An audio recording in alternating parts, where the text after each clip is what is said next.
আজকের এই ভিডিওটা যাদের পরিবার আরব আমিরাতে বসবাস করে, কেউ ফ্যামিলি নিয়ে করেন, কেউ একা করেন, অথবা প্রবাসে আরব আমিরাতে আছেন বা দুবাই আছেন, আপনার জন্য খুবই গুরুত্বপূর্ণ তথ্য এই ভিডিওটাতে থাকছে।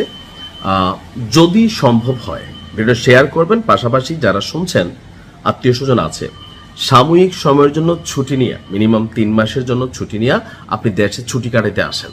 কারণ আজকে ইরান যে ঘোষণা দিয়েছে, এই ঘোষণার পর ইরান যা ঘটাবে, তা ঘটালে অনেক মানুষ পুরা আরব আমিরাত ধ্বংস করতে পারে, ক্র্যাক করতে পারে। তো এই ক্র্যাক হইলে, যেহেতু আমার বাংলাদেশের অনেক প্রবাসী ভাইরা সেখানে আছেন, সো আপনারা নিজ নিজ এলাকা থেকে নিরাপদ দূরত্বে থাকবেন। মার্কিনী বিনিয়োগকারী যে প্রতিষ্ঠানগুলো আছে, সামরিক ঘাঁটিগুলো আছে, যদি আপনি ওইখানে জব করেন, আপনি সরে যান।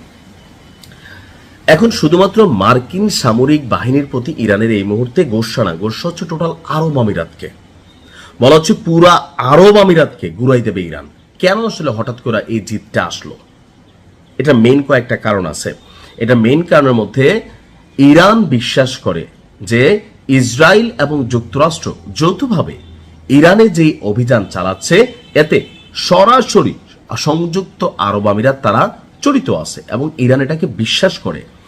এক সাক্ষাৎকারে ইরানের 2জন উচ্চপদস্থ কর্মকর্তা এই তথ্য দিয়েছে। তারা বলছে আরব আমিরাত ইরান বিরোধী মার্কিন ইসরায়েল যুদ্ধে সক্রিয় ভূমিকা পালন করছে।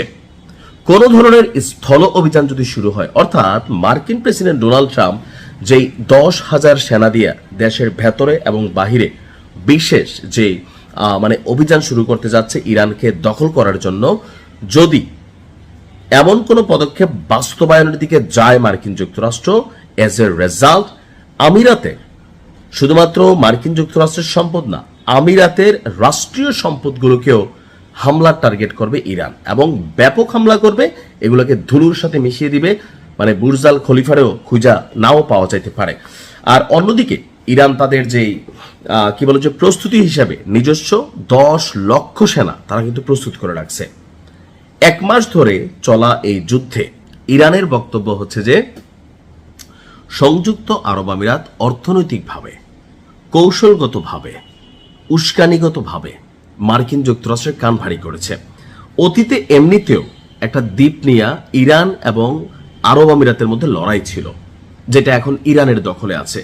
তবে অনেক আগে নাকি এটা দুবাইয়ের দখলে ছিল, পরবর্তী সময় ইরান এটা দখল করছে, দুবাই একবার নিছে, আবার ইরান এটা ছিনাই নিছে। তো এটা নিয়ে এই 2 দেশ আন্তর্জাতিক আদালত হয়ে গেছিল। এমনকি এটা নিয়ে আরব রাষ্ট্রগুলোর মধ্যে একটা গল্প ছিল বা কথোপকথন ছিল, কিন্তু আসলে রেজাল্ট আসে নাই।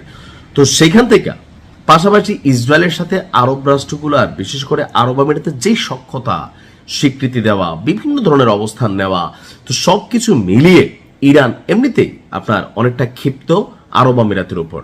আর এখন যেহেতু সরাসরি ইরান এবং ইসরায়েল যুদ্ধে অবতীর্ণ হয়েছে, তো সেখানে আরব আমিরাতকে টার্গেট করেছে। এমনকি ইরান বলছে যদি স্থল অভিযান শুরু হয় তাহলে পুরো আরব আমিরাতকে ঘুরাই দিবে, আর ইরান কিন্তু কথা রাখবে। তো আমার মনে হয় যে বাংলাদেশের যারা ভাইরা আছেন, আমাদের নিউজগুলো মনোযোগ দিয়ে শোনেন।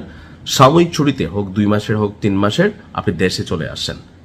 এটা খুবই জরুরি, কারণ যে কোনো মুহূর্তে পরিস্থিতি বদলে যাবে। আল্লাহ ইরানকে হেফাজত করুক। আর আরব আমিরাতের উচিত ইরানের কাছে মাফ চাওয়া। আমরাও চাই না এরকম যুদ্ধ, প্রাণহানি বা মানুষের কর্মের ক্ষতি হোক, এটা আমরাও চাই না। আল্লাহ ভরসা। আসসালামু আলাইকুম।